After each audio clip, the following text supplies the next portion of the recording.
Few tips and tricks while designing your wardrobe. Height of the hanging rod. Better to position at an optimal height of 6.5 feet, making it convenient for user to hang clothes without excessive bending or stretching.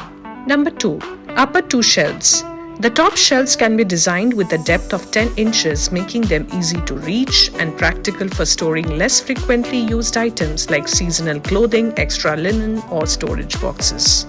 Number 3. Pull-out drawers with 1 or 2 inches gaps, allowing for easy finger grip and smooth operation without the need of additional handles.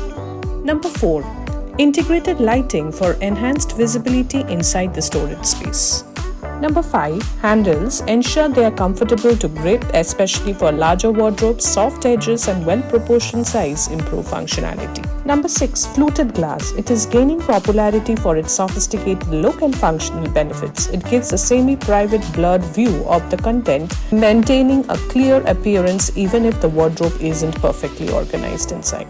If you have any questions in this and need any help on your home interiors, please put it in the comments and contact us on the email ID and the phone number mentioned below. If you like this content, please like this video, share it with your friends and subscribe to our channel for more such tips on interior design.